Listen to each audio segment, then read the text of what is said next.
We are saddened and horrified by the continuing attacks on human rights in the U.S. For more information on how to help, stay tuned after the episode. However, everyone needs a break now and then, so we invite you to stop doom scrolling, take a deep breath, and enjoy the show. I'm JP Tuesday. And I'm Kiki Cannon. As lifelong Disney fans, the work of countless talented Disney creatives have shaped our lives. Now, as the Disney catalog expands, we're taking a journey through film and television to discover if that spark that shaped us as children lives on in adulthood. Does your favorite Disney media still cast that same spell? Join us as we find out. We are Rewatching the Magic. Welcome, adventure lovers, to the world-famous Jungle Cruise. My name is Tuesday, and I'll be your skipper and guide on our wonderful cruise through the jungle. Unless we get into trouble, therefore, our new captain will be taking over. Ma'am, what did you say your name was again? It's Kiki. Kiki, ladies and gentlemen, our new captain. Hi, everybody. Oh, where are you from, Kiki? I'm in Georgia. From Georgia. Hi. I'm sorry? I'm from Georgia. Hi. Oh! I heard you. I'm just sorry. Yeah. It's not really that great. All right, enough with the spiel. We are doing the Jungle Cruise, a movie that was heavily affected by the pandemic last 2 years. Yeah. In both filming and release, yeah. It was supposed to come out at 2020, and then just the pandemic hit. Everything got delayed for a year, and then they finally released this about a year ago. And it was weird because people were kind of poo-pooing on this one before it even came out because, oh no, Disney is doing yet another movie based on one of their rides. Well, in fairness to the audience, when has that worked out other than Pirates? You're fair. I mean, Country Bears, Haunted Mansion, Tomorrowland.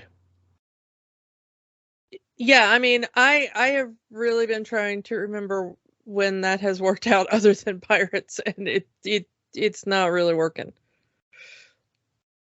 I mean, we talked about how I did not even go see Pirates in the theaters, the first one at least, because I was so sure it was going to suck because it was a ride movie.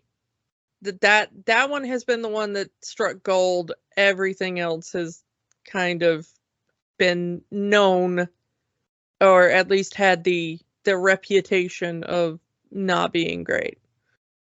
And I mean, now they're trying again with another Haunted Mansion movie, and who knows what other rides they're going to do just to try to match that Pirates of the Caribbean thing. And I guess since it worked in Pirates of the Caribbean, they decided to add a bit of supernatural into the Jungle Cruise movie. And I'm not sure how I feel about that. Even watching the movie, even now after watching the movie, I'm not sure how I feel about them adding the supernatural elements into the film. Well, we will talk about what they lifted from Pirates for this movie. Let's talk a little bit about, getting this thing made. You want to talk a little bit about the history of the ride in the park? So the Jungle Cruise first opened with the original Disney park in July 1955. It opened with the park. It was much more less historically accurate and less politically correct, let's say, than the modern version. More, here's a very racist depiction of natives. The original skipper would fire at the animatronics. It was there, and it was treated seriously. It was treated like it was an actual expedition into the wild. Things have changed over the years. It's now more known for a more laid back style, a more playful. They've tried their best to eliminate the more offensive stereotypes from the ride. This is where we add in the bad jokes that have become so ingrained with the ride itself. The ride operators, the skippers, having a little bit of fun and all of that. Yeah, the absolutely mind-numbing jokes. The like dad jokes, kind of. Yeah, all of the Skipper Dan cliches that we get now. It did get a bit of a boost in popularity because Weird Al Yankovic did that song. Yeah. After the song came out, Disney actually put a reference to the song as part of the ride. Only in the California park, however. Once you exit the California version of the Jungle Cruise, if you look hard enough, you will see a canteen that says "Property of Skipper Dan." Yeah. That's kind of it, unfortunately, but at least they acknowledged something of the song. Yeah. We do have a good friend who was a skipper on Jungle Cruise for a while. Yeah. So, we do know somebody that was about that life for a while there. Yeah. But it is an interesting and long-lasting and, dare I say, beloved part of the parks. So much that the slightest change to the riding just incurs wrath between the Disney park faithful. Especially last year, it was announced that they were making more changes to the ride to take out more of the offensive material, to make it more universal in terms of people writing it, changing the story up. And people are like, don't change this. No. This is Walt's vision and blah, blah, blah. And it's like, if you knew half of the real world stuff that Walt thought, you would not be praising his ideas as much as you do. Yeah, but the thing is that we've talked about it before of, Walt was a businessman and Walt was always looking for the next innovation. And so, while Walt had his faults, of course, I do think that if there was a idea of, well, park goers are reacting negatively to something and it is causing a backlash, I do think that as a businessman, at the very least, he would probably see the business acumen in the change, if nothing else. Because that at least was always kind of his savvy. It is interesting that it wasn't until last year, which, as we're recording this, would have been 2021, that they announced they were removing the final scene of tribal people from the ride. Including a character that is actually in this movie, Trader Sam. Yeah. The park said that they wanted to remove negative depictions of Native peoples from the ride in both Disneyland and Disney World. So they wanted to put in new storylines that had various ethnicities of people rather than just stereotyped tribal natives. I think that it's a bit of an upgrade in the sense of at least trying to show progression in how we treat other human beings and other cultures. To talk about the technological side of it, having animatronics raise and lower into water wasn't really a regular thing that a lot of parks were doing. And to have that multiple times a day, every day, was kind of a unique thing that Disney had for a while. Yeah, and also to do it in a way that was not a dark ride. Yeah.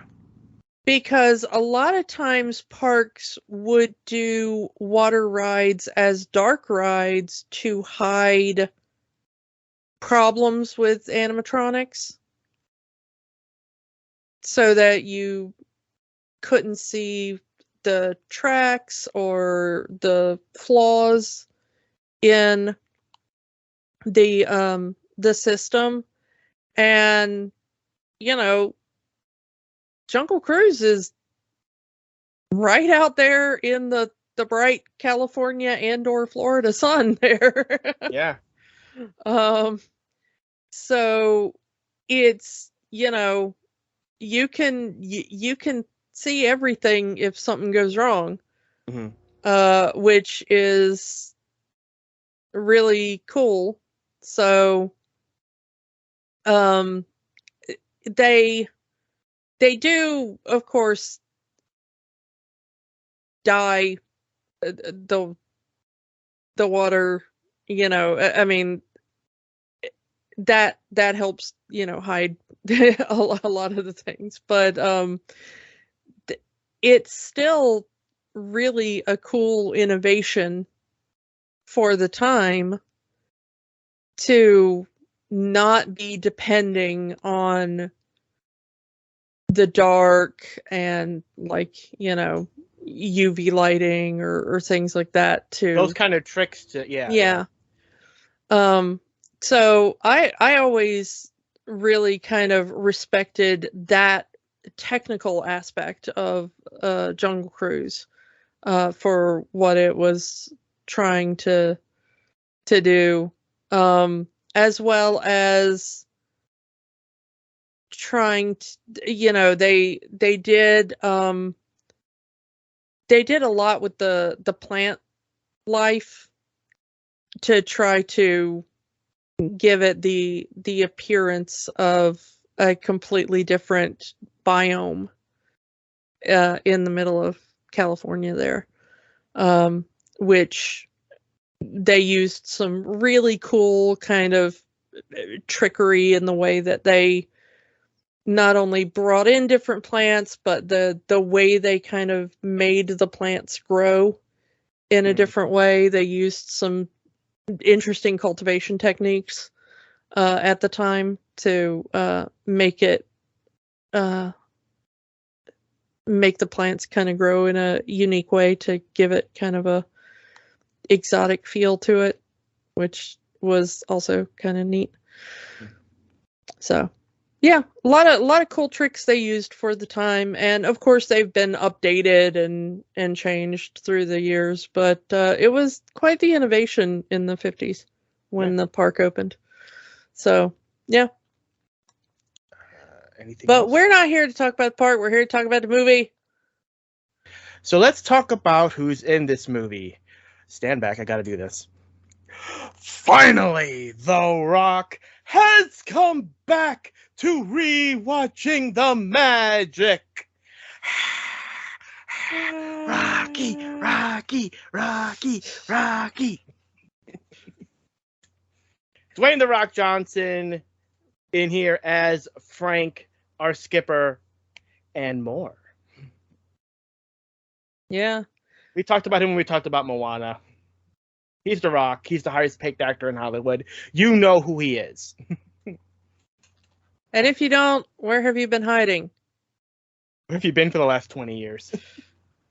I was expecting you to say under a rock, but wait to no get the. I was trying to dad joke. Go ahead. I was gonna say it's been really kind of interesting. The joke is that anytime you mention anything in the jungle, The Rock just has to show up and be like, "I'm in this now." So, yeah. Between this and Jumanji. Yeah. But this one was kind of like, I was like, why is The Rock gonna be in the Jungle Cruise movie? But of course the answer is, why not? I mean, who would you have put in a Jungle Cruise movie? I mean, it's a Jungle Cruise movie. There is nobody you're immediately gonna think of for this. You know? Kinda. I mean, if you had me, who would you cast in the Jungle Cruise movie to be the skipper? I don't know if I would have gone with Dwayne "The Rock" Johnson, but he clearly wanted to do it. Again, he's everywhere. He's gonna be Black Adam soon. So he's freaking Crypto the Superdog now. He's everywhere and everyone now. He's got more variants than King the Conqueror. Don't say that. He will show up as a variant of Kang. Don't speak that into existence. Or do. I don't know. That might work. Who knows? The thing is, though, is that I don't know.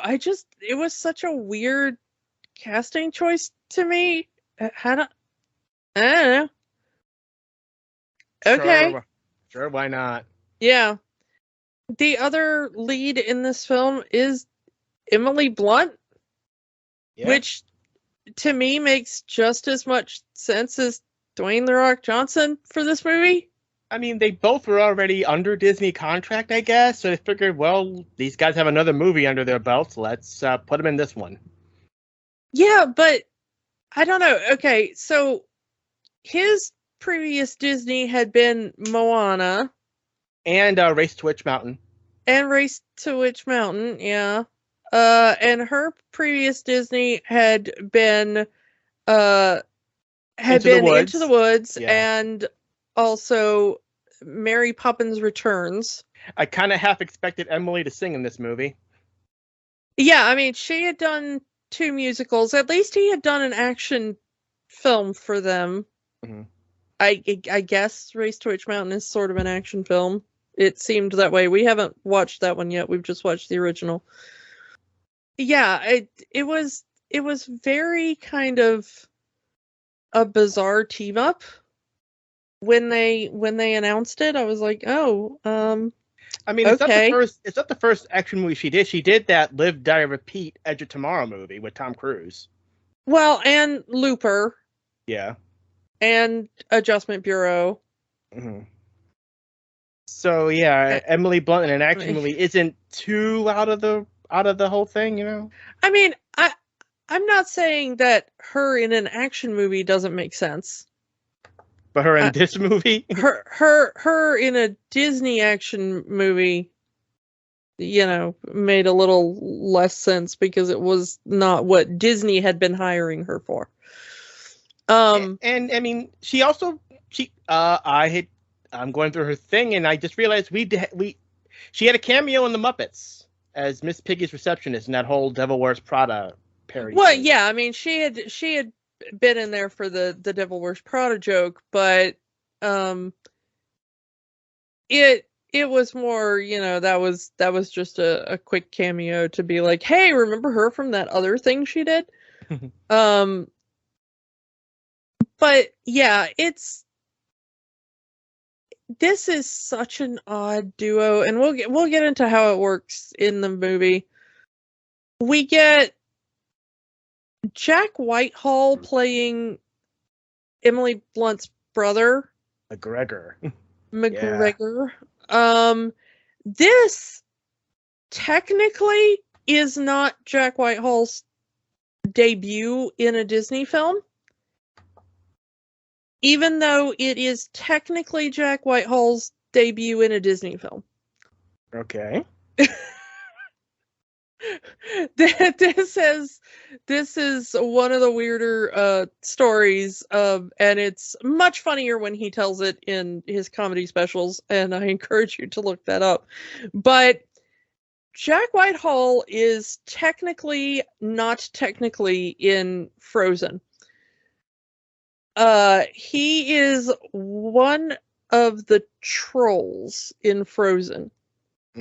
You can see his character, and right as his character opens his mouth to speak, the film cuts away, and you never hear him speak. And thus he is never credited as being in that movie. He was also in that weird Disney Nutcracker in the Four Realms. I've never seen it though. I did not even remember that movie existed. But the sad thing is that Jack Whitehall really did think Frozen was going to be his big feature film break. He was going to be in a major Disney motion picture. I mean, it was going to be the biggest movie, and it did. I mean, that went on to dominate everything, and he was going to be in it. And he told everybody that he knew he was going to be in it, and he went to the premiere to go be in it, and he wasn't in it. His line got cut. His scene got cut. Yeah. Apparently, Disney eventually made good by casting him in other movies, but it is a rather infamous part of his stand-up, how he got cut from Frozen, without knowing he was going to be cut from Frozen. But yeah, he's in this one as kind of third lead. I mean, he's in this from moment one, basically. Kind of playing a comic relief character. Yeah, I mean, he is our comic relief through this. Which, I mean, he's a stand-up comedian, so that's kind of where you would put him in a film. It's not, outside of his wheelhouse to be doing that.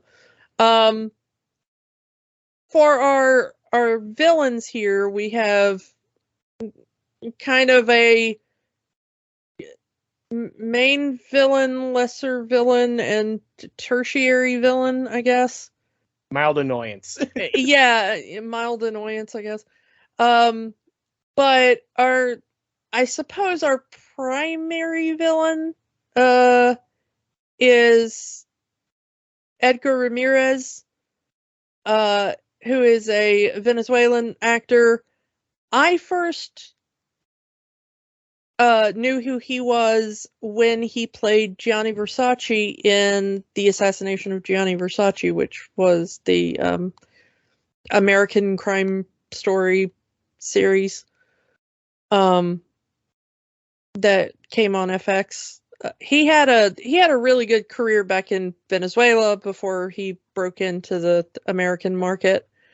But he was in The Bourne Ultimatum, and he was in the Wrath of the Titans movie, and that Point Break remake that they did.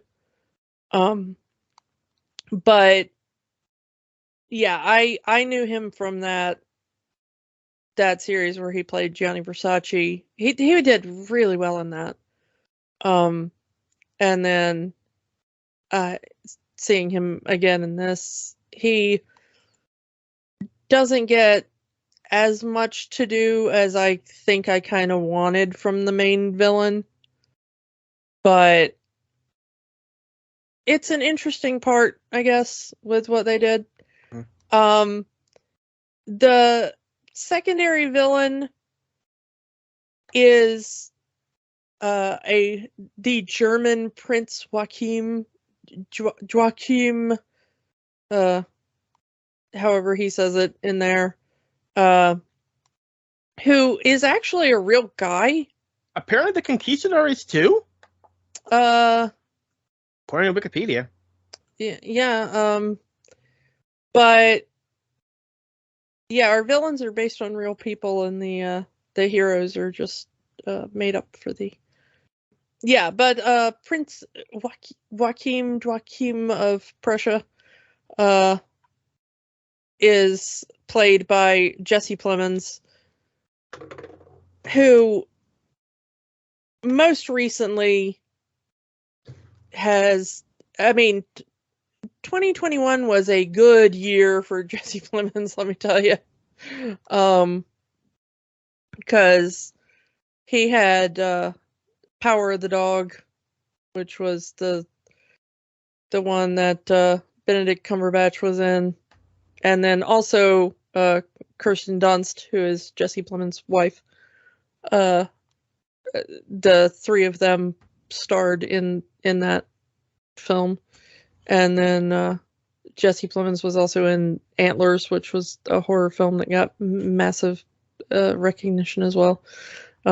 So Varsity Blues. Yeah, he was Breaking in Varsity Bad. Blues and all, and then he showed up in Breaking Bad and all. He was in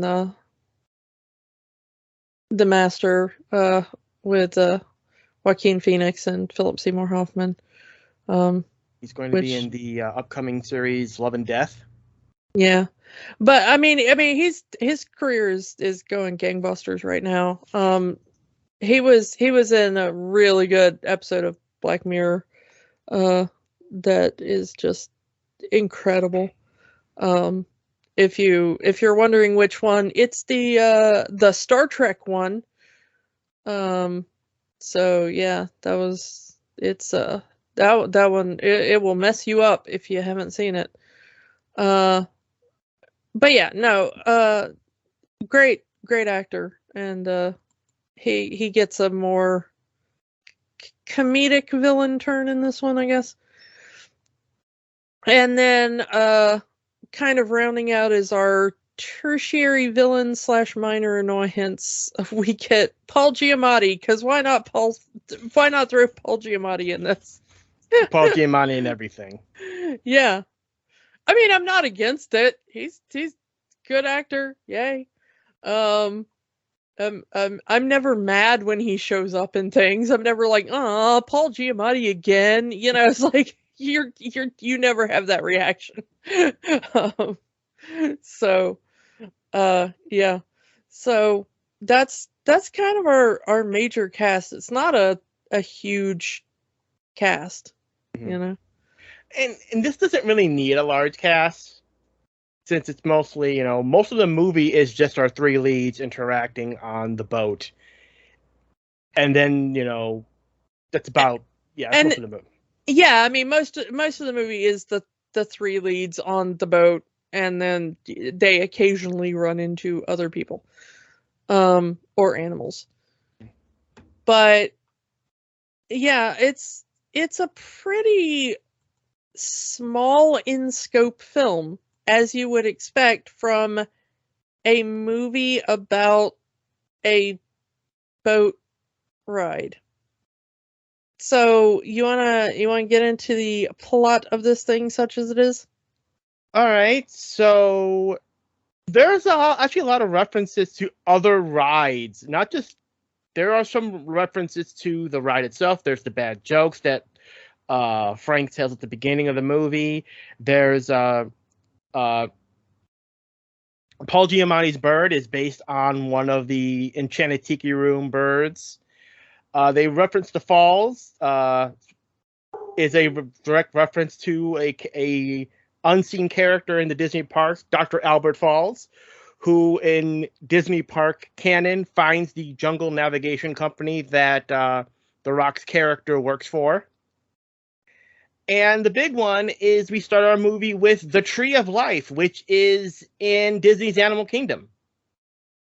So we start the movie with the Tree of Life, which very much like Tangled, it's, only this time it's the moonlight instead of the sunlight that will make the tree bloom, and its leaves will have miraculous healing properties, which has made many an adventurer seek out the tree. And we meet our main villain, Donagiri. And at the beginning, we can only get half the story, but later on, we do get the full story. It is that he has a daughter that is deathly ill, and the only thing that can cure her is the healing properties of these leaves from the Tree of Life. So he goes and finds it. Him and his crew, which apparently, spoiler for those of you who haven't seen the movie, Frank, or should I say Francisco, is another member of the crew and is the adopted brother of Aguirre.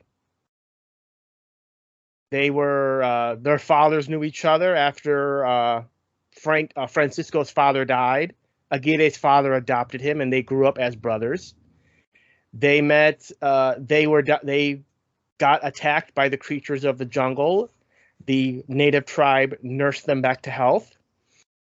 Aguirre wanted the directions to the tree so he can get the leaves so he can go home and save his daughter.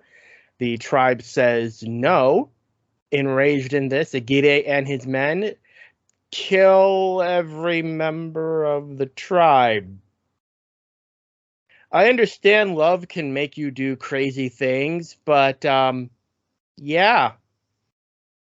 Because they need this sacred arrowhead that will lead them to the tree.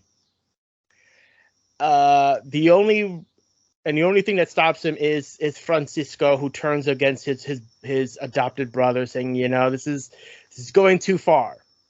I understand, I'm here to help you. You're my brother. I'm going to help you with your daughter, but this is taking it too far. And with his dying words, the chieftain curses the entire conquistador crew to never leave the water. They must always remain by the river at all times. If they don't, then the jungle will take them. And after fighting for many, many years against each other, finally Francisco traps his brother and his crew, and they are taken away from the water, and they are taken by the jungle and transformed into parts of the jungle. It's the makeup and CGI effects of the transformations and subsequent uses of them throughout the movie. Like one is made of snakes, one is made of wood, one is completely comprised of bees. It's that one should have been played by Nicolas Cage. Not the bees. Yeah. There's enough people in this movie who are playing different races that they probably shouldn't. Yeah. That's a different story for a different day. And now that his brother and 300 years pass, and Francisco, who has changed his name to Frank, builds the town that we see in this film, starts the river company. Since he cannot leave the water anyway, he decides to start the Jungle Cruise expedition that we see in the film. We meet Lily, which is Emily Blunt's character, and we meet her brother McGregor. Lily, who has already been rejected by this society that her brother is speaking at. There's a lot of sexism, but again, it is with the time. Lily. Yeah, they put in sexism so she can be like, girl power, I'm going to wear pants and be competent. Yeah, that's a running joke throughout the whole movie, is that she wears pants. To the point where Frank calls her pants throughout the whole movie. Anyway. But the whole speech thing is a ruse, just so Lily can get the arrowhead, which we find out is in the possession of Prince Joachim, who is part of he's trying to buy it Yeah, he's trying to buy it from the society. Yeah, from the get-go, we see that Joaquin is not very honorable. As he finds out that Lily has stolen the arrowhead, he says, you're about to fall out the window. Give me the arrowhead and I'll save your life. And, we are led to believe that she does give him the arrowhead and he just left her fall. But, of course, he twist everything around. The opening scene is actually pretty well directed. The stunts are pretty well done. It's a nice action scene to introduce the characters. Yeah. You can also tell that, I mean, it's also set up that she's the brains and the brawn, and that her brother's just kind of there because she's using him to give the speech, and because he's a man, and they will listen to him because he's a man. Yeah, they will let him give a speech because he's a man, and she's up in the secretary's gallery, even though she wrote the speech for him, and she's the one with the doctorate, and, yada yada. But she's the one that can pick locks and fight and, all of the competent things, and he's the one that sits around and wears clothes and drinks tea. And it's what you would normally expect this kind of movie to be, but the roles of the genders are flipped. I apologize for the word I'm going to use because it is usually referred to with women, but the dainty one is the man and the heroic one is the woman.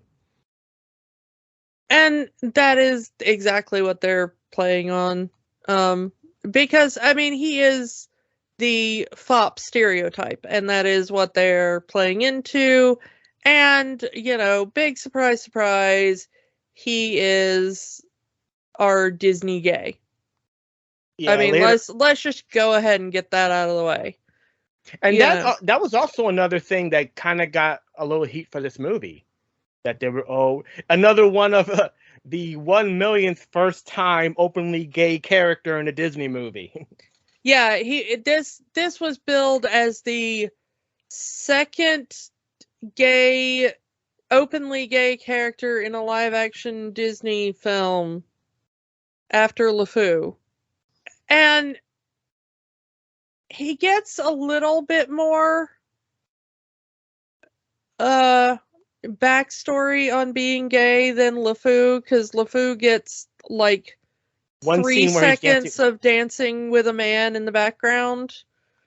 There is sort of a coming out scene in this, but it is a very wink wink, nod nod, say no more, know what I mean kind of thing. In that, if you're not really paying close attention to the movie, or you don't really understand what they're saying, you're probably going to miss it. In that, we do have a bit of a conversation at one point later in the film where McGregor talks to Frank and says that he is so devoted to his sister because he kept being set up in marriage by his family and kept having to tell the women that he would not marry them because his interests lie elsewhere. And Frank kind of takes that pretty well. Yeah, Frank just repeats, elsewhere. And he's like, yes, elsewhere. And Frank just, like, raises his, flask and whatever, and he's like, well, here's to elsewhere. I mean, he's been alive for 400 years at this point. He may have experimented at least once or twice. Well, I mean, it's one of those things of, I mean, you have a feeling that Frank just doesn't care about anything at this point, But the only other line we get is that McGregor says that everyone else in the family disowned him for who he loved. And that is the only other thing that he says. Yeah, we never have him having any kind of romantic interaction with any other men. It's just, yeah. He doesn't flirt with a man. He doesn't look at a man. He doesn't kiss a man or touch a man or say, "Oh, that looks handsome." Like, nothing. Especially when you have The Rock right there, the jacked up Rock. The only thing he says about The Rock is, "Oh, there's a lot of you," because he says something about, like, "Now you see here, you can't leave," or something. You know, he makes something as in, like, you know, I'm trying to tell you what to do or whatever. And The Rock is like, "Oh, really? You know, you in what army?" kind of idea. And he makes a joke about the difference in size and muscle between them.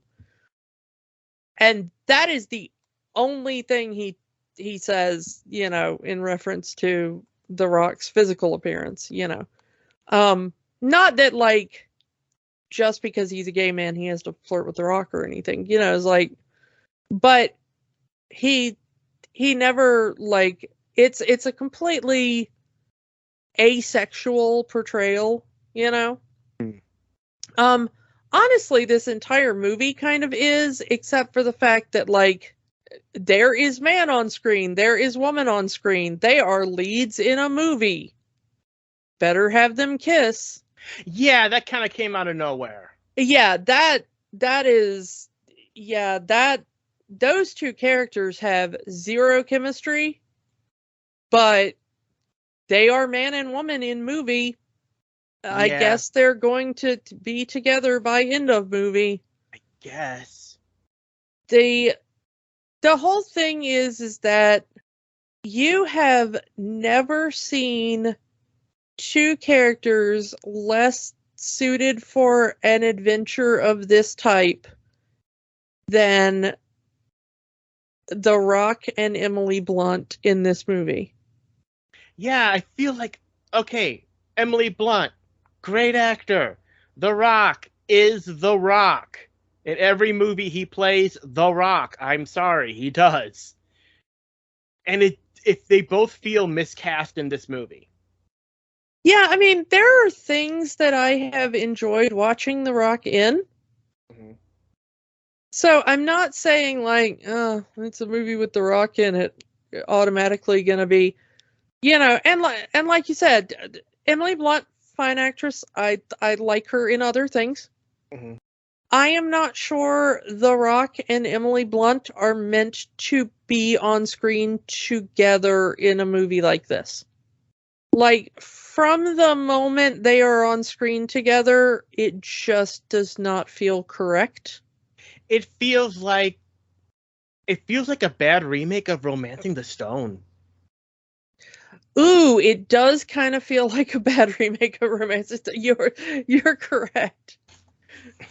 It feels like, what is the way we could mess up the chemistry in Romancing the Stone in the weirdest possible way? Because that's the entire thing. I'm watching this movie, and it's like, okay, this feels like Romancing the Stone. Oh, that's what they're trying to do. It's not working.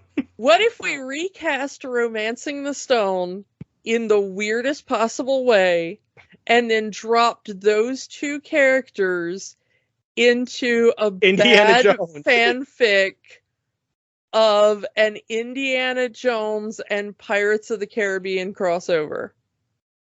Yeah, definitely. I mean, you can tell that they're trying to make Lily a female Indiana Jones. Instead of being afraid of snakes, she can't swim. Yeah, she's fine with snakes, but she can't swim. And her brother is just sort of like, what if we made Willie Scott a gay man? Yeah. He's kind of Willie Scott from Temple of Doom. Yeah. Just kind of there to like wear pretty clothes and scream a bit. At least McGregor knows how to throw a punch. Probably taught to him by his sister. Yeah, that is something. But the and no hating on Willie Scott, because I actually liked her as a character. But the thing is, though, is I said we were gonna get into the Pirates of the Caribbean bit, and this is trying to be Pirates of the Caribbean, because you were like, they decided to add some supernatural bit, and they just decided to add the supernatural bit from Pirates of the Caribbean. It's like, well, what if it's just a whole bunch of undead boatmen? Instead of pirates, it's Spanish conquistadors. Yeah, it's conquistadors whose bodies are, instead of they turn into skeletons in the moonlight, it's now they're just made up of various jungle bits, but it's an excuse to use CGI, and they look really weird, and they come after you on the boat. I do like the one comedy bit they do after, like, look at us, we're freaks, we're monsters. Speak for yourself, I'm delicious, because he's made of honey. Yeah, he's just eating the honey that it's making up himself, yeah. But it's that same idea, and they even try to do the weird, there's a tribe of cannibals thing from the one Pirates movie. Yeah. And they try to do it a little more sensitively, because it's like, well, they're not actually cannibals, it's just they're actors, they're paid actors, because Frank paid them to be actors. Yeah, they go through the whole, I mean, our introduction to Frank here is the entire Jungle Cruise ride, complete with bad jokes and all, and I love it. The setup of the ride of him taking tourists out in the river and being like, everything wants to kill you, and he's setting off these like primitive animatronics thing, and he's got actors in the jungle pretending to be like, oh no, look, it's the tribes people, they're going to kill us, and they're like, blowing darts at the boat, and he's like signaling them like, thumbs up guys, like one almost hits him and he kind of glares at him like, really, dude? Yeah. My only regret is I wish they had not put that in the trailer. Yeah, that would have been a really good thing. He does the backside of water joke, which is nice. I think people would have been pitchforks and torches if they hadn't at least put the backside of water joke, because it's an ingrained into the ride. Yeah. But it's really fascinating. I like the way that he does it to kind of scam people. I like his thing of it's only a scam if you fall for it. Yeah. My only complaint is that The Rock can be a really funny guy, but all of his jokes in the movie are not very well delivered. Well, I think that part is meant to be, and then I think that the idea that McGregor is the only one that finds them funny, that was the only thing that kind of landed for me, was that McGregor finds them hilarious. And that the one little girl is like, please make this stop. This is torture. But yeah, I mean, that's our big references to the actual Jungle Cruise ride. Yeah, it's all a scam. It's all fake. They're not really in any real danger because, and all the danger is fabricated by Frank and his associates, and he uses it to scam more money out of riders. We need to go faster. Well, if I go any faster, I'll blow the engine, and I can't afford a new one. Here, this will pay for a new engine. Thank you, sir. Yeah, and it's a good, fun little scam. It's nice. You know, it's a nice joke. And you got the Paul Giamatti, you know, being all Paul Giamatti about it. You know, like, oh, I'm gonna impound your boat and take your engine, and I want your company, and you know, and Emily Blunt mistaking The Rock for Paul Giamatti and all that kind of stuff, and then The Rock and his murder kitty scamming the villagers into thinking he's fighting jaguars, and you know, it's like, so it's fun. It's a good setup. It's, you know, it's a lot of this is, you know, it's and it kind of shows that it does make the later reveal of him being a conquistador, him being an immortal, kind of out of left field. I don't know. I think it made him. I think it made more sense because he's, well, in some ways.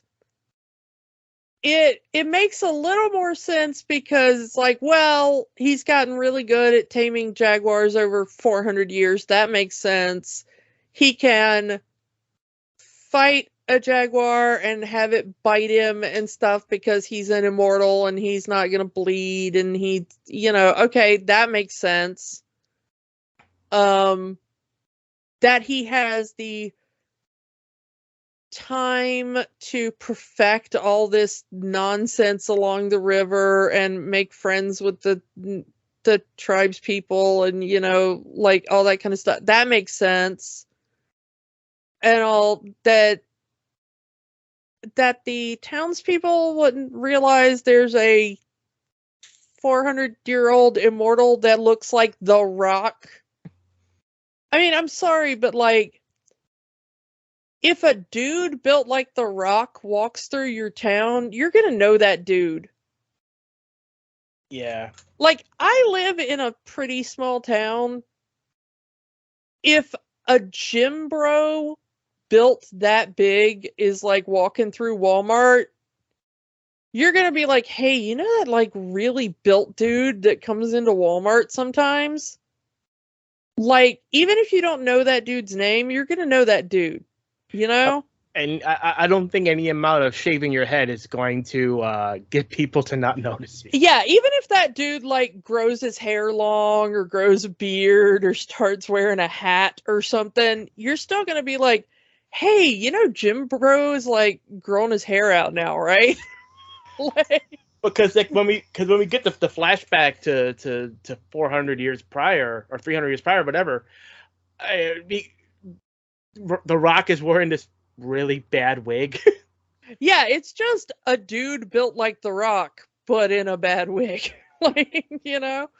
So, like, the idea is that he built that town because he can't go away from the river, and he can't. He can only be a certain amount of distance away from the river before the jungle starts messing with him. And the only way he's survived and not turned into a really weird, like, snake creature or whatever is that he's stayed on the river. So he's built a town, and he, like, goes up and down the river, and he comes back to that town, and he picks up passengers, and he goes and he hangs out with the tribe for a while, and then he goes back to the town, and, you know, and he's been doing that for 400 years. That town's only got a couple of hundred people in it. And how long has he? I mean, if the entire existence of the town is him, so at some point within that 400 years, he would have to leave the town for a considerable enough time that people would forget who he. Excuse me, that people would forget who he is, or at least he can pass his kind of pull on Eternals and pass himself off as his own son. I mean, in those days, you would definitely have like the same family there for generations. You know? So either everybody in the town just knows, like, oh yeah, that's Immortal Frank. We just don't talk about Immortal Frank, you know, like, or, you know, he's got like 4 or 5 towns along the Amazon that he like, well, this is the 20 or 30 years that I go to this town, and this is the 20 years I go to that town, and this is the, Yeah. and he just rotates. So, I mean, there, and maybe you're like, oh yeah, my grandfather told the story of the giant guy built like the Rock that used to come by there. He'd be like, yeah, that was my grandfather. Oh, okay. So your entire family is just built like a tree trunk. Yep. That's our family. We're all just built like a mountain. Oh, okay. All right, cool. Like, but my thing is, I want to know how, like, Spanish conquistador Francisco Lopez de Herrera or whatever is like, goes from being Spanish conquistador in Brazil for 400 years, stuck within like 500 feet of the Amazon for all of that time, and ends up with an American accent. Yeah.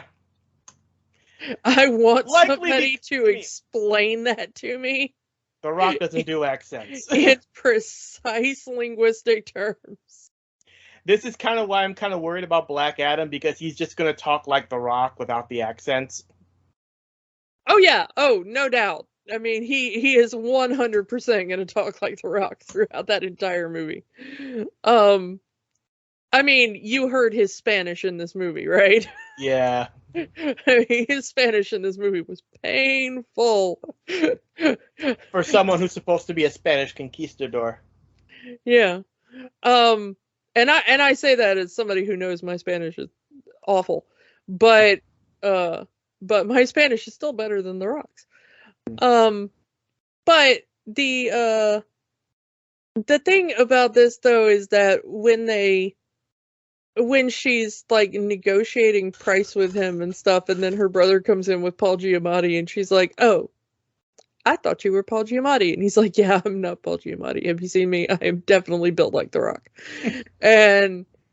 But he sees the arrowhead and is like, no, I'll do it. Going lower and lower and lower. He's just eventually, he's like, I will do it for nothing. I will do it for, I will pay you. I will wait. Let me go make a withdrawal from the bank. How much do you want? I will pay you to take you down the river. Okay. And that starts the way. Why is he so animate of trying to find this tree? And later on, Emily Blunt finds that he has the exact same map that she does. And what more secrets are you hiding? And he slowly but surely, we kind of get the story. And like he says, well, I used to draw when I was younger, and I drew everything I wanted to draw, and I was looking for the tree of life too, but I'm not anymore. And but by the time we get to the big part there, yes, I've been alive for 400 years. I've been searching for the tree of life to lift the curse from myself, and I am the one that drew the map that you're holding in your hand. Yeah. Which, it's very Pirates of the Caribbean. In Pirates of the Caribbean, they wanted to lift the curse, so they needed to find all of the coins. In this, he needs to find the arrowhead so he can get the tree, so he can lift the curse, so he can be mortal again. Well, he only wants to be mortal long enough to die. Die. Yeah, he's just like, I have been alive for 400 years. That is really annoying. Do you know how annoying it is to be alive? Please, just let me die. But he somehow he still looks like The Rock. It's like 400 years looking like The Rock, built like a brick house. Not a bad way to live, but I can see how I get the point that you can't leave this 500, 600 foot radius of Amazon jungle. Maybe that's, there's not much left to live for. It would probably be different of like, he also can't really tell anybody. I mean, Trader Sam knows, and maybe the other tribes people, because they're the ones guarding the tree, so they believe in the tree. But he can't really tell anybody else. And who would believe him?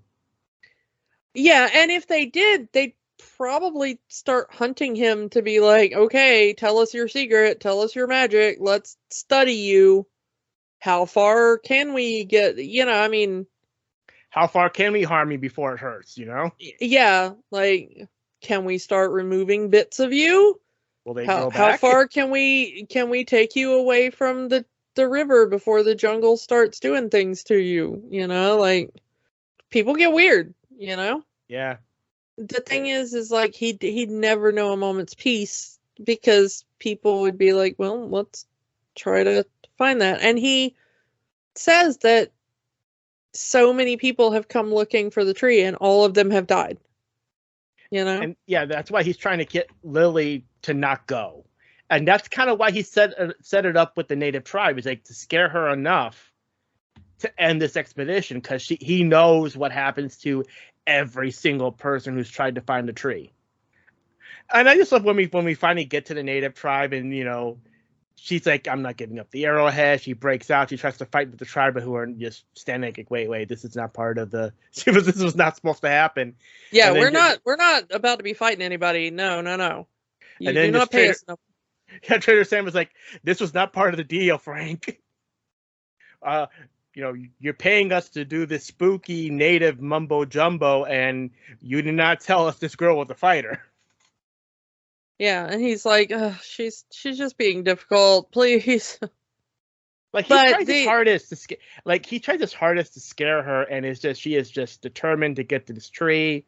They eventually ask her, why are you so determined? And she wants to use the healing properties of the tree to help humanity, to advance medical science, and which is fine. Well, you have to understand exactly when they set this movie, though. Right in the middle of World War I. Yeah. This is not just like, oh, she's really sweet that she wants to help humanity.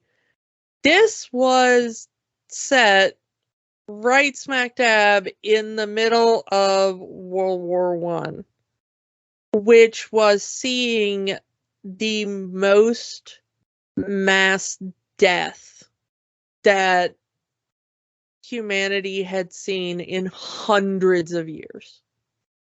She mentions wanting to help the war effort, but we hadn't quite gotten at this point to the flu outbreak yet, so we hadn't even quite hit the pandemic that would come at that point.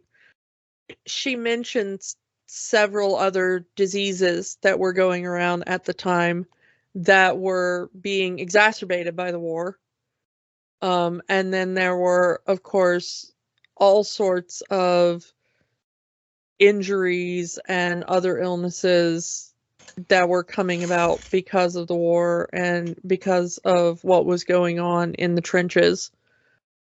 So we're talking about a woman who is seeing what's going on in this unprecedented mass death event. And she hears about this thing that it's like, oh, it can cure any illness, any injury. And she's like, all right, that sounds like a thing the world needs right now. We are seeing injuries and illnesses that humankind has never imagined up until that point. We're seeing the effects of, explosives and machine guns and stuff that we haven't even fathomed. And it is taking the world just by shock. And she's like, all right, let's go do this. If there's something out there that can end this, let's do it. Which I think is kind of the weird thing in the background that the movie kind of glosses over. That she's just like, you don't understand how many people this could help, to a guy that's kind of isolated in and I think the one thing that they miss, because they've got the secondary villain who is the, German soldier or the German royalty. The German royalty over there. That's the Prussian prince of, whatever. And he's bringing the freaking submarine. It is kind of this a terrifying weapon of war that he's bringing with him.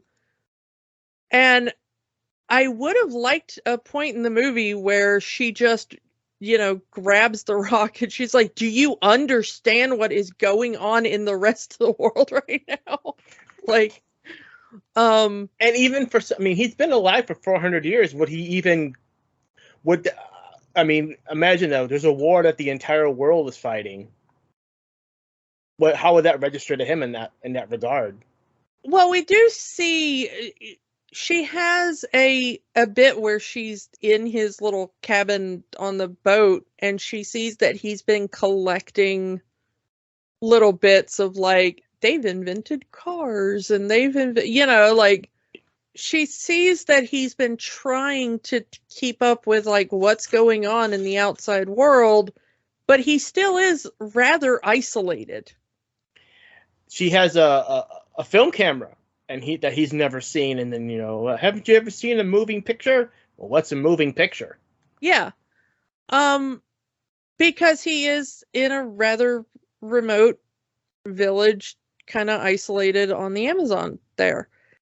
So it would have been nice for her to, because he's like, oh, you want to help the world, you want to help the sick, and it would have been nice for him to be brought to the thing of like, no, I'm not just talking about helping people who have like a fever or, a plague like you might think of it. Like, we're talking about weapons that you have no conception of. Like, I didn't have a conception of them until a year ago, If she had kind of brought that home, or like, I had a friend and then he went off to war and now, whatever, or we had a brother and now we don't anymore, or something. Yeah. Because it would have really given her quest a little more weight, other than, I want to study this for medical science. Because I think that's what the movie wanted to get across, and then it just didn't. Because it brings up the fact that this is World War I quite a few times, and it seems like it wants to be like, hey, remember this is World War I a lot.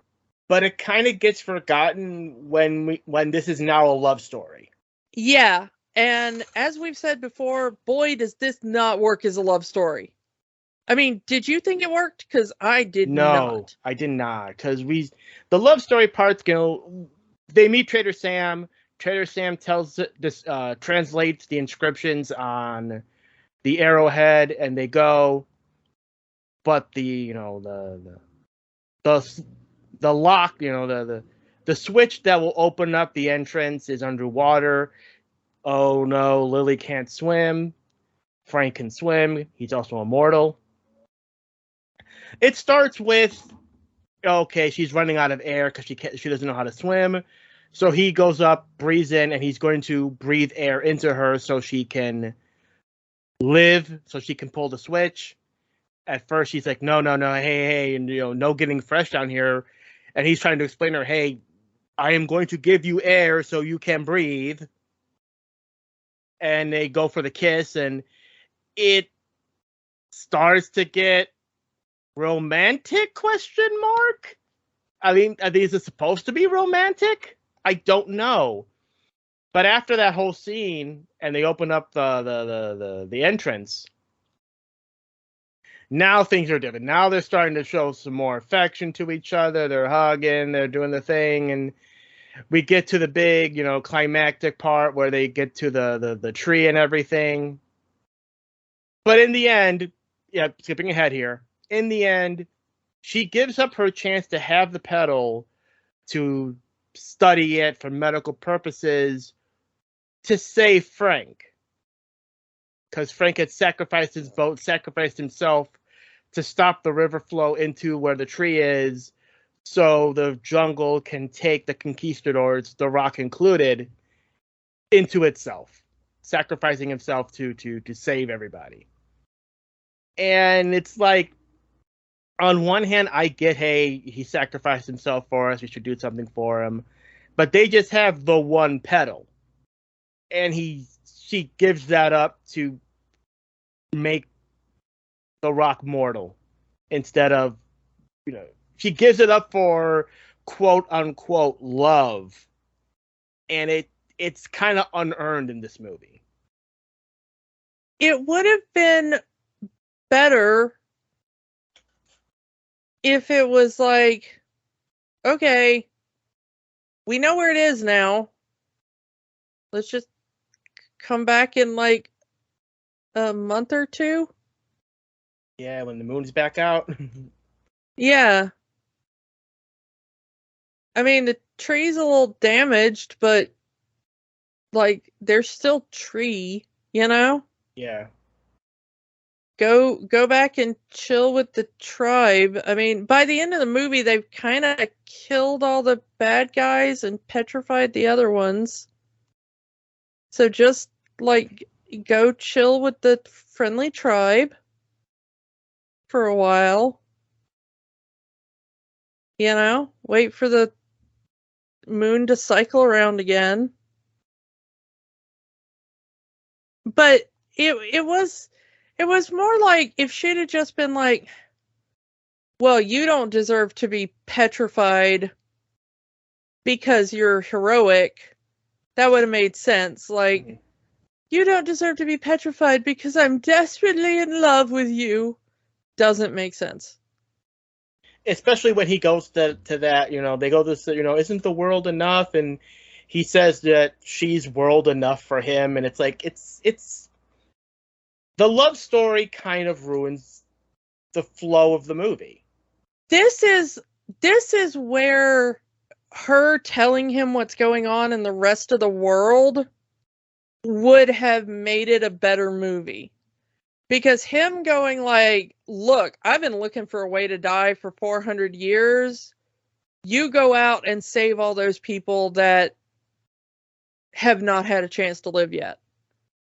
Because her being like, look, like 17 and 18-year-old boys are getting slaughtered for nothing in trenches would have been like a really impactful moment. And him being like, look, I watched a whole village get slaughtered for this thing, and I've been alive for 400 years, and now I just, like, let me be petrified, let me sleep or whatever, like, and go save the world. I think that has a lot to do with The Rock himself, because recently there's been stories of Rock's contracts with movies and how he doesn't want to look certain amount of weakness in the movies. The guy that was a professional wrestler, the guy that fake fight for a living, doesn't want to look weak in his movies.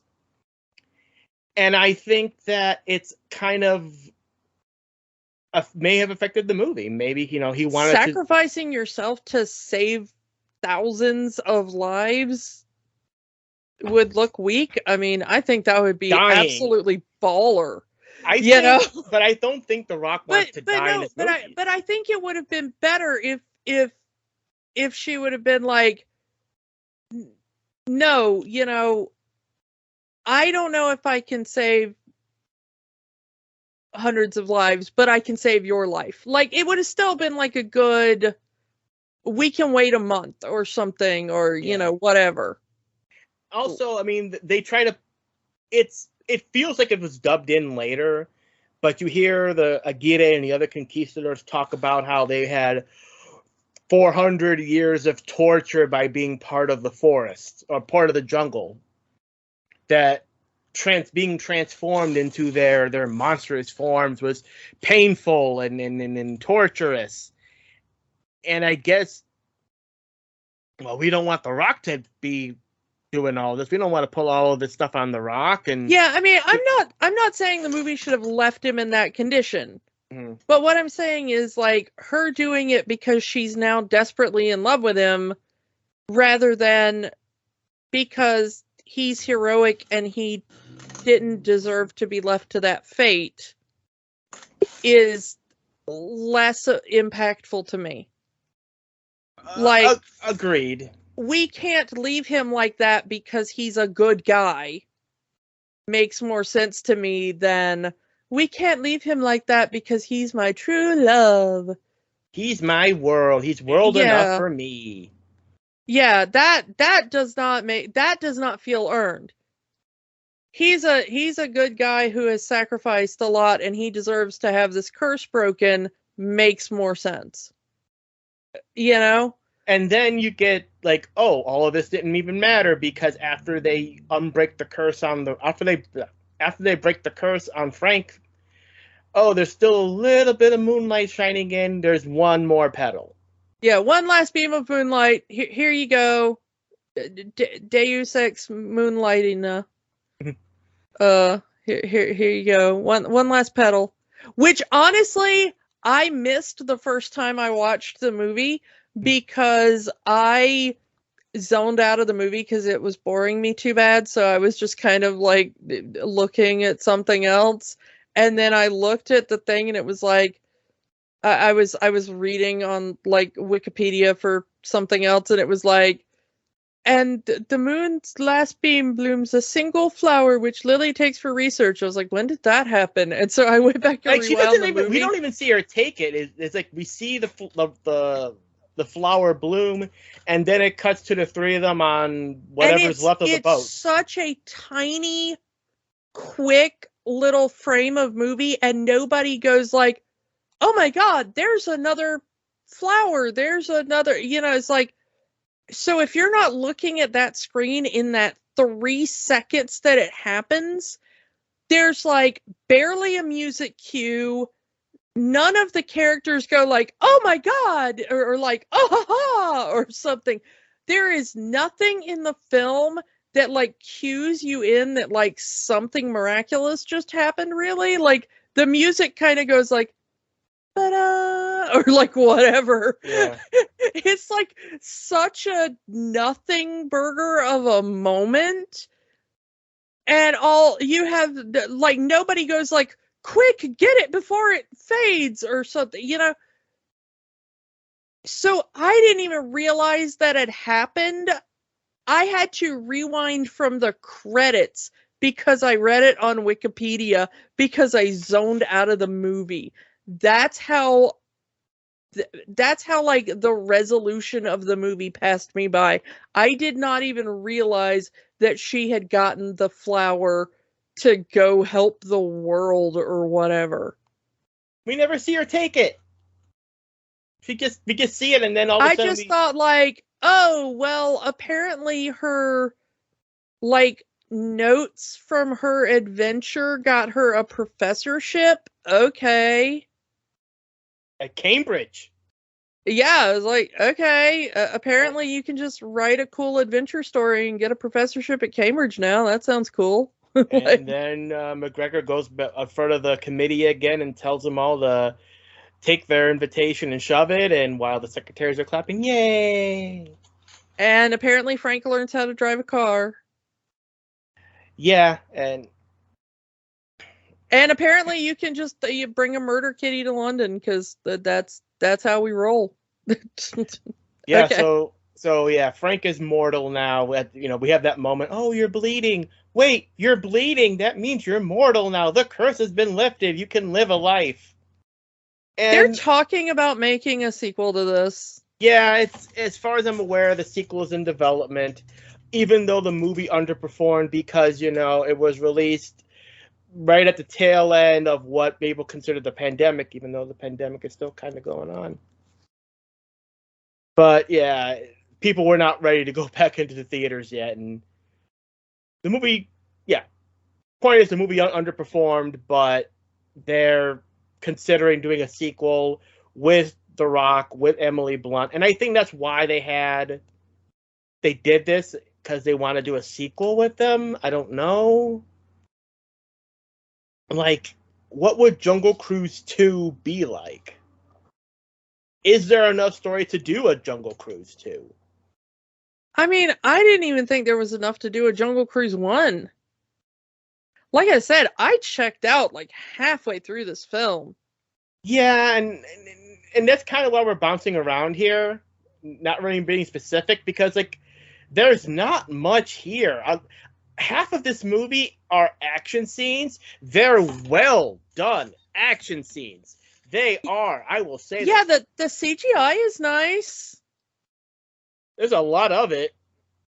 Honestly, there's not a lot of, you would have expected, because it's a movie with The Rock and everything, that he would have like fought some stuff, but he doesn't really. I mean, yeah, and he suplexes a jaguar at one point. CGI jaguar. Yeah, well, I mean, you wouldn't want him to suplex a real jaguar. That'd be cruel. True, but point is, it's like, I mean, even The Rock has kind of toned down the wrestling moves in his fight scenes in his movies. Yeah, but I mean, you could have him do like a fight scene. Yeah. I mean, that's what like Batista's been doing over in Guardians, Yeah. I mean, he's not doing wrestling moves so much. He's just doing like straight up fight choreo. But like I said, the fight scenes in this movie are very well done. They're very nice. I like the fight scenes. It takes up so much of the movie, and I think you're right. There's so little story that they kind of had to pack in the action scenes, especially the river rapid scene. They're done well. The river rapid scenes are done well. All of the animal stuff is, the cool little nightmare dolphins and whatnot. Yeah. The design of the conquistadors are really cool. Like, the snake dude looks awesome. Mm-hmm. The bee dude looks really cool. Yeah. The mud dude. Yeah. I actually did like the mud dude, though. I mean, he looks cool. There's the one dude that might as well just be Groot. Yeah. As a conquistador, because he's just a tree dude. It's so much, and I'm not saying that you can't remix things, because I kind of like things that are remixes of other things if you do it right, but this was so much just, let's take a bit of this and a bit of that and throw it together and not bother to stitch it properly. I mean, it was a very Frankenstein monster that never quite got the seams sewn together well enough. I mean, like we said earlier, this is a little bit of Romancing the Stone. This is a little bit of Indiana Jones, a little bit of Pirates of the Caribbean, and it's. Somebody told me that they thought it was a bit Uncharted, which came out like just like after this. Yeah. But it's kind of the. I mean, but I think more in the sense of probably the video game, like it probably just somebody played the Uncharted video game and was like, oh, let's just look at that. Or Tomb Raider, if you want to go in that direction. Tomb Raider, probably in that same vein. Emily Blunt trying to be Lara Croft kind of thing. Yeah. And I think at this point it's time to go to the question. If you're ready for it. I mean, yeah. So at this, I mean, to really say it, let's get to the question. Does the Jungle Cruise have the magic? There's a lot of potential in this movie. The entire thing was, okay, let's do a movie based off the Jungle Cruise ride. And it definitely feels like somebody at Disney felt that the ride by itself was not enough to do a movie about it, but they wanted to do the movie about the Jungle Cruise anyway. And like I said, they took little bits and pieces of other adventure movies, trying to make this work as a movie for the Jungle Cruise, and it doesn't quite get there. I think, and I'm going to agree with what with you earlier, that the love story between Emily Blunt and The Rock is the weakest point of the movie. It's the weakest part of the movie. The action scenes, the special effects, everything else kind of works, but it's very shallow either way. So I'm going to say no. It kind of does. There's a lot of potential. It never reaches it. I'm going to say no. Yeah, I am also going to say no. The thing that worked for me was the idea of a dude who was kind of scamming people along the river. That idea of faking the Jungle Cruise at the beginning, yeah, was really fun. And that's how the trailers put it. Like, this guy's a fake. This guy's a phony. I think had they continued with that, it would have been a better film. If we cut the supernatural parts out of it, he's just a con artist that has set up this fake Jungle Cruise to scam tourists out of their money. And then here comes this person with an actual adventure who's going to pay top dollar to this person who claims to have sailed the Amazon. And then when we finally get to it, it's like, I have actually never been here. It's a scam. It's a fake. I'm a fraud. And now you have this adventure with two people who are in over their heads, and they're trying to survive the Amazon, trying to find this treasure. That would have been a better movie. Yeah, basically. And honestly, you could even have the supernatural element, but just have it be like a, ROUSs, I don't think they exist. Oh, crap, ROUSs exist. I mean, it's like... Oh, there's a curse on the jungle? I don't believe it. Oh, no, the curse is real. Yeah, I mean, that would have been a much more interesting movie to me, and then I honestly, if you could find two leads that could pull off a romance, maybe if you could make it work organically. I honestly am getting kind of sick of there being a romance and everything just because there's a man and a woman in it. Some of the best action movies I've seen lately have had a man and a woman in it, and there's not a hint of romance in it. And honestly, that has been so refreshing.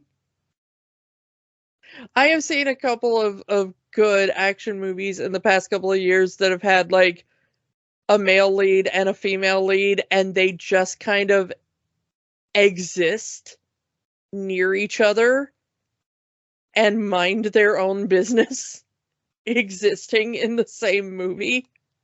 And at the end of the movie, they're still existing in the same movie, and they're not a couple. And I'm like, oh man, that's awesome.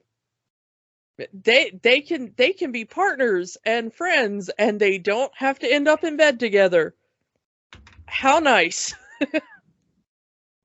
Especially when they have no chemistry together whatsoever, and there's no plot related reason for them to have a romance. And I think that's all we can talk about for the Jungle Cruise. So let's move on to next week. Next week, it's all about 3 words. 3 words. 3 words that everyone knows, everyone loves. I am Groot. So we are going to be taking a look at the brand new I Am Groot shorts. They just dropped on Disney Plus, and we're going to take a look at them and see if little baby Groot is can hold his own show together. Yeah, so come back next week for I Am Groot, and we will talk to you all next time. Bye. Bye. If you want to help the fight for human rights in the U.S., the American Civil Liberties Union works to protect constitutional rights for all Americans. Their website is aclu.org. If you need reproductive services in the U.S. or wish to donate to those who do, go to abortionfunds.org for more info. The battle isn't over until the last person surrenders. The fight continues. Don't let the magic stop here. Join our conversation online on Facebook at Rewatching the Magic. Twitter at Rewatch the Magic. And of course, new episodes every week at rewatchingthemagic.podbean.com. Remember, the magic is for everyone. It only stops if you let it.